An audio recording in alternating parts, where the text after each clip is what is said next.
3년 연애한 남자친구와 결혼을 준비하고 있었는데 다른 것도 아니라 신혼집 문제 때문에 사이가 멀어지고 결국 파혼하고 헤어지게 되었습니다. 정말 지금 생각해봐도 헤어진 이유가 이해가 안 가는데 다른 분들에게 정확히 물어보고 만일 저한테 문제가 있으면 제 생각을 고쳐먹기 위해서 사연을 보내게 되었어요. 일단 남자친구는 저보다 나이가 6살이 많은데 연애하던 시절부터 본인 생각이 너무 강해서 앞뒤가 꽉 막힌 느낌이었어요. 올해로 35살의 남자친구는 대학 졸업하고 3년 준비해서 공무원 시험에 합격했어요. 그 이후로 지금까지 어떻게 보자면 정말 착실하게 살았고 모아놓은 돈도 5천만 원이 넘을 정도로 평소에 자기 관리 잘하고 꾸준하게 저축도 하면서 열심히 살더라고요. 그 나이에 5천 모았으면 별로 안 모았다고 생각하실 수도 있겠지만 나이 27살에 9급 공무원으로 시작해서 7년 만에 5천 모았으면 노력이 적지 않다고 생각해요. 본인이 정한 목표까지 열심히 노력하는 모습도 좋았고 평소에 사치 부리지 않고 절제하는 모습이 제 마음에 쏙 들었지만 남자친구의 한 가지 큰 단점은 평소 이야기할 때 자꾸만 저를 가르치려고 하는 듯했고 한번 본인이 옳다고 생각한 것은 절대 고집을 꺾은 적이 없었어요. 연애할 때는 그런 모습들도 장점으로 보였고 남자가 저 정도 강단은 있어야 한다 생각했는데 막상 결혼 준비하면서 의견 충돌을 해보니까 세상에 이런 답답한 인간이랑 어떻게 살 수 있을까 싶어서 학을 떼게 되더라고요. 일단 본격적인 이야기를 하기에 앞서 저에 대한 간단한 소개를 하자면 대학 졸업하고 직장생활 1년 하다가 도저히 적성에 안 맞고 관리자를 이상한 사람을 만나는 바람에 퇴사하게 되었어요. 그 이후 정말 다행스럽게도 부모님 도움을 받아서 작은 사업을 시작하게 됐고 지금은 사업 시작한 지 3년이 되었는데 그런대로 자리 잡고 꾸준한 매출을 올리고 있습니다. 직원도 1명 두고 있고 이런저런 비용 제하고도 직장인 월급의 2배, 3배 정도는 가져갈 수 있더라고요. 남자친구랑 결혼 이야기가 막 나왔을 때 서로 모아놓은 돈을 공개했는데 그 당시에 남자친구는 5천만 원, 저는 약 7천만 원 정도를 갖고 있었습니다. 제가 조금 더 많긴 하지만 저는 사업을 해서 버는 소득이고 남자친구는 꾸준하게 공무원 월급을 모아온 거라서 누가 돈을 많이 갖고 있는지는 전혀 문제가 되지 않았어요. 당시에는 어쩔 수 없는 상황이라고 생각했지만 제가 적성에 맞지 않는다고 회사를 1년 만에 그만두고 얼마 지나지 않아서 새로운 사업을 시작할 수 있었던 건 전부 부모님의 도움이 가장 컸다고 생각합니다. 아빠가 젊은 시절부터 이것저것 하면서 재산을 많이 모으셨고 지금은 부모님이 일 안 하셔도 먹고 살 걱정은 없을 정도는 되더라고요. 하지만 아직도 엄마는 주 5일 출근해서 일을 하시고 아빠도 옛날보다는 일을 많이 줄이셨지만 그래도 하루에 몇 시간씩은 사무실 출근하셔서 직접 업무를 신경 쓰십니다. 제가 집안에서 다른 형제 없는 외동딸이라 당연히 부모님 사랑을 한 몸에 온전히 받고 예전부터 하고 싶은 건 다 하면서 살았어요. 딱 하나 미국에 유학 가고 싶었는데 부모님께서 저 혼자 외국 보낼 수 없다고 반대하셔서 유학 못 간 것 빼면 전부 다 해주셨죠. 아빠는 항상 제가 멀쩡한 놈 데려오기만 하면 집이며 혼수며 뭐든지 다 해주겠다고 농담처럼 말씀하셨고 저도 어느 정도는 아빠가 저를 지원해 주실 거라고 막연하게 생각했었는데 남자친구와 결혼 승낙받고 상견례가 끝나자마자 집부터 사주겠다며 남자친구와 상의해보라고 하시더라고요. 지금 현재 기준으로 남자친구 돈과 제가 모아놓은 돈을 합치면 1억 3천이 조금 못 됩니다. 저희가 경기도에 있는 한 도시에 살고 있는데 최근 이 지역도 집값이 엄청 오르고 전세도 많이 올라서 1억 3천으론 신혼집은 택도 없어요.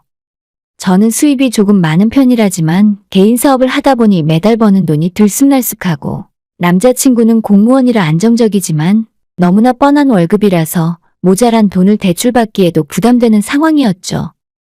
나중에 아이까지 낳아서 키우는 걸 생각하고 주변 환경 깔끔한 아파트를 고르다 보면 전세금이 4억 5억은 기본이었죠.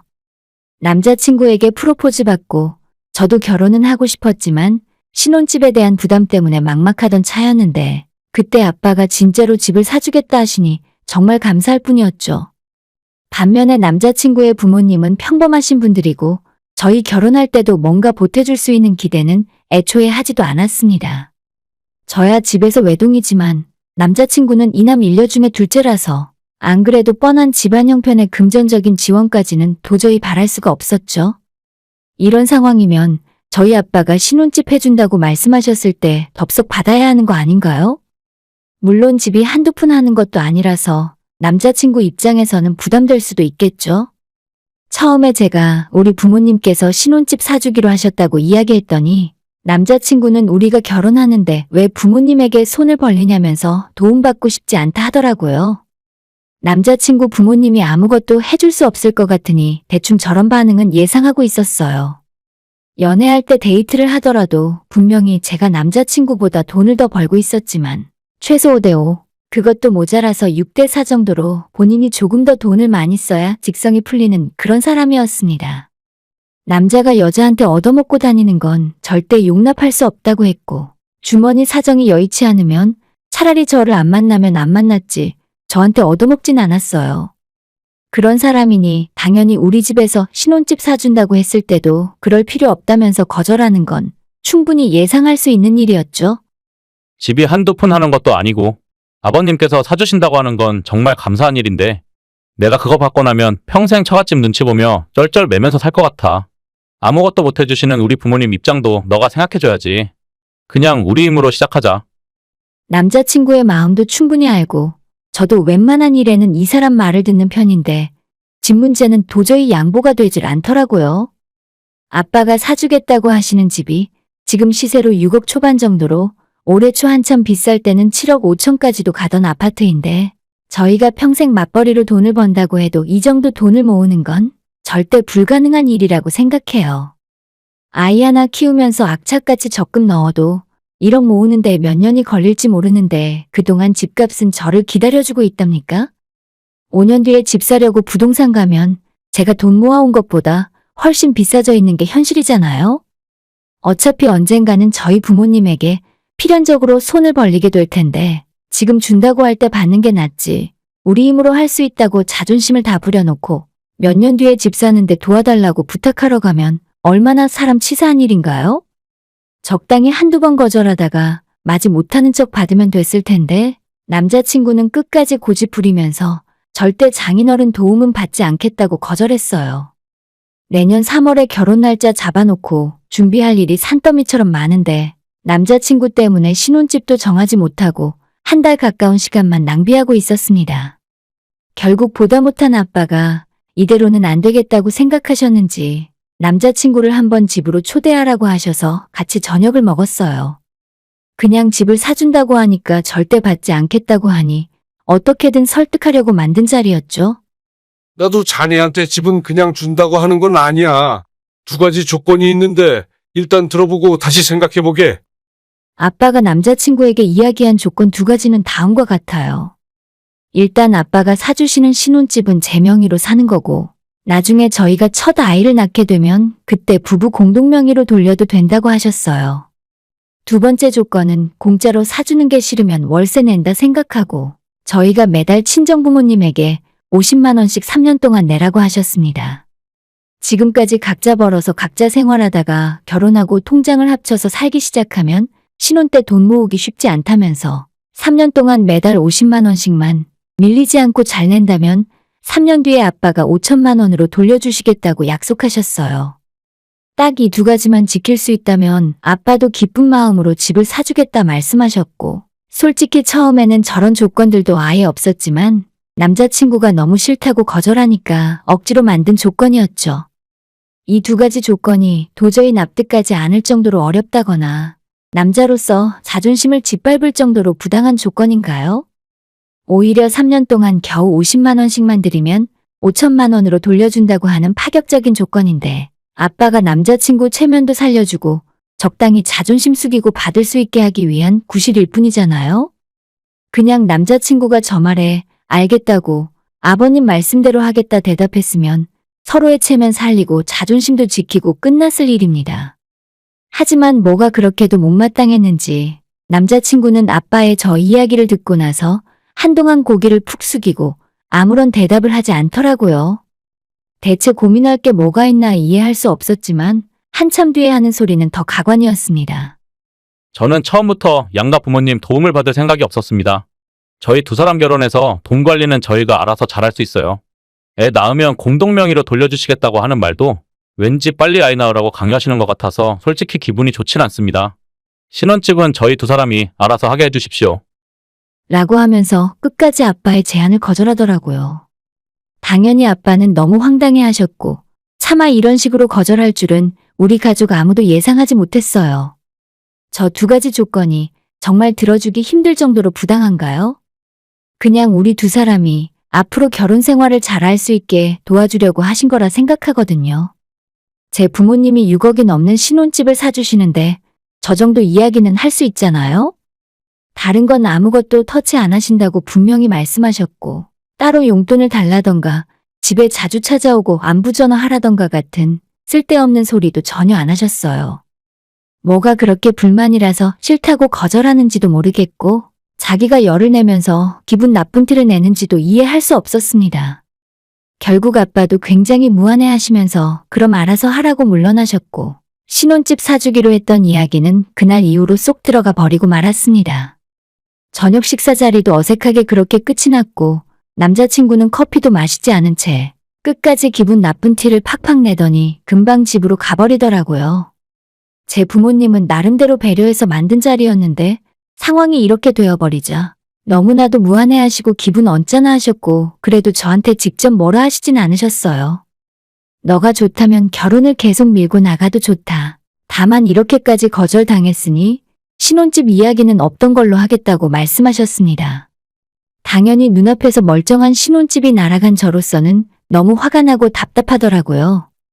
며칠 뒤에 남자친구를 다시 만나서 왜 그 제안을 거절했냐고 물었더니 돌아온 대답은 집 해주시는 것 자체는 감사하지만 저런 식으로 우리 결혼 생활에 제약을 걸고 하나하나 규칙을 정하려고 하는 건 제 부모님이 잘못하시는 거라네요. 본인 나이가 35인데 돈 관리 하나 똑바로 못할까봐 매달 50만 원씩 달라고 하는 것도 이해 못하겠고, 아예 집을 사주실 생각이면 처음부터 부부 공동명의로 해주셔야지. 애 낳기 전까지는 그럼 자기가 와이프 집에 얹혀 사는 것밖에 안 된다면서 절대 도움받고 싶지 않답니다. 아니 애초에 아무 조건 없이 신혼집 사주겠다고 했을 때도 싫다고 거절했었잖아요. 제 부모님 입장에서는 쉽게 할 수 있는 아주 가벼운 조건을 걸어서 공짜로 주는 게 아니라 남자친구의 자존심을 살려주는 배려를 했다고 저는 생각하거든요. 정말 무시하려고 하는 말은 아닌데 집안 도움 없이 남자친구 월급 모아서 언제 번듯한 집을 장만할 수 있겠습니까? 악착같이 한 푼도 안 쓰고 아득바득 모아봤자 1년에 3천만 원 모으기도 팍팍한데 부모님 도움 없이 6억 넘는 아파트에서 이번 생에 살아볼 수는 있을까요? 너무 제가 돈돈거리고 집 이야기만 계속하니까 제가 고생하기 싫고 돈만 밝히는 속물처럼 보일 수도 있지만 솔직히 멀쩡히 쉬운 길 놔두고 굳이 어렵고 험한 길로 가야 하는 이유가 있을까요? 우리 집이 엄청 부자는 아니지만 그래도 부모님이 일찌감치 성공해서 재산을 많이 불려두신 덕분에 중학교 때부터는 돈 걱정 없이 하고 싶은 걸 다 하고 살았던 것 같아요. 학원 새로 다니고 싶어도 엄마한테 이야기해서 바로 다닐 수 있었고, 명문대 다니는 사람에게 과외도 받아봤습니다. 여름과 겨울의 방학 때마다 가고 싶은 곳으로 언제든지 여행도 떠날 수 있었고, 스키도 배우고 골프도 배우고, 수영이나 피아노는 어디 가서 좀 하는 편이라고 이야기할 수 있을 정도는 돼요. 이게 다 부모님이 제가 하고 싶다고 말씀드릴 때마다 돈 걱정 없이 뭐든지 지원해 주셨고, 제가 나중에 아이 낳으면 저도 제 아이 학원 보내주고 새로운 것 경험시켜주는 일에 돈 때문에 걱정하는 삶을 살고 싶지 않습니다. 만약에 제가 지금 하고 있는 사업이 망하고 남편이 공무원 하면서 버는 돈으로만 생활을 한다고 해도 대출 없이 제 집 한 채가 있으면 결혼 생활이 흔들리진 않을 거 아닙니까? 아파트 전세 들어갈 돈도 없어서 방 하나 있는 낡고 좁은 빌라에서 신혼생활 시작하고 맨날 돈 때문에 아등바등거리면서 살고 싶지 않아요. 먹고 사는데 여유가 있어야 다른 문화생활도 즐길 수 있는 법인데 최소한 내 집 한 채가 있으면 부자는 못 되더라도 인생에 큰 걱정 하나는 덜어낼 수 있는 거 아닙니까? 저도 이때부터는 화도 나고 오기가 생겨서 멀쩡한 신혼집 없이는 결혼할 생각 없다고 남자친구에게 이야기했고, 이제라도 늙지 않았으니 제 부모님한테 고집 부려서 죄송하다 사과하지 않으면 우리 관계도 여기서 끝이라고 못을 박았습니다. 제 입에서 파혼 이야기까지 나올 정도면 솔직히 남자친구도 이쯤에서 고집을 꺾고 제가 하자는 대로 할 줄 알았어요. 하지만 이런 와중에서도 자기는 잘못한 거 하나도 없으니 차라리 결혼을 안 하면 안 했지 평생 돈 때문에 굴욕적으로 살고 싶지 않답니다. 전생에 무슨 뇌물 받아먹다가 사약이라도 받게 된 탐관오리였는지 왜 이렇게 앞뒤가 꽉 막혀서 말을 들어쳐먹을 생각을 안 하는지 이해할 수 없더라고요. 김영란법인지 뭔지 공무원은 비싼 선물 같은 건 못 받으니까 결혼할 때 집도 해가면 안 되는 건가요? 이제는 저도 치사스럽고 더러워서 일단 결혼 때려쳐야겠다 생각이 들더라고요. 할 필요도 없는 고생은 하고 싶지도 않았고 처음부터 끝까지 본인은 잘못이 하나도 없고 전부 제 부모님이 돈으로 사람 우습게 만든다고 생각하는 놈인데 이런 놈이랑 억지로 결혼해봤자 행복하게 살 자신이 없었습니다. 하도 성질나고 속이 터질 것 같아서 그런지 3년이나 만났고 결혼까지 생각하던 사람이었는데 헤어지자고 말하는 와중에도 슬픈 감정이 하나도 들질 않더라고요. 그렇게 완전히 끝내고 저는 평소처럼 지내고 있었는데 이틀 전에 남자친구의 어머님한테 한 통의 전화가 걸려왔습니다. 니네 집에 돈이 있으면 얼마나 있다고 내 아들을 갖고 놀아. 집을 사주기로 했으면 아무 조건 없이 그냥 사주는 거지. 매달 50만 원씩 달라고? 그럼 그게 월세지? 집을 사주는 거야? 니네 부모도 그딴 식으로 살다가는 천벌 받아. 우리가 없이 살아도 자존심 굽히면서 빌어먹진 않았어. 라고 소리를 지르더니 일방적으로 전화를 끊어버리더라고요. 내가 대체 뭘 어쨌다고 이런 소리를 들어야 하나 어이가 없어서 바로 제가 다시 전화를 걸었는데 그 사이에 번호를 차단했는지 연결이 되지 않았습니다. 아니, 우리 아빠가 사주는 집은 받고 싶지 않다면서요? 제가 사준다고 했다가 안 사준다고 했다가 말 바꾸면서 사람을 갖고 논 게 아니잖아요? 50만 원 달라고 한 것도 그 돈 모아서 2배 넘게 돌려주겠다고 한 거라니까요? 3년 동안 1,800만 원 받아서 5천만 원으로 주겠다고 하는데 오히려 고맙다고 절을 해도 모자란 일 아닙니까? 누가 보더라도 그쪽 집안 입장에서는 넝굴째 굴러들어온 복인데 끝까지 이상한 부분에 자존심 세우면서 깽판치고 파토낸 건 제가 아니라 그쪽이잖아요? 어차피 이제는 다 끝난 사이고 다신 연락하거나 얼굴 볼 일도 없겠지만 우리 가족이 뭘 어쨌다고 저러는지 모르겠습니다. 집 사주는 대가로 혼수를 채워오라고 한 것도 아닌데 정말 너무 억울하네요. 정신 나간 똥차 피해서 다행이라 생각하고 잊어버릴 생각인데 자꾸 생각나서 너무 짜증납니다. 누구 잘못인지 한번 속 시원하게 말씀해 주셨으면 좋겠어요. 오늘의 사연은 여기까지입니다. 구독과 좋아요, 알림 설정 부탁드려요. 다들 행복하시고 좋은 하루 되세요.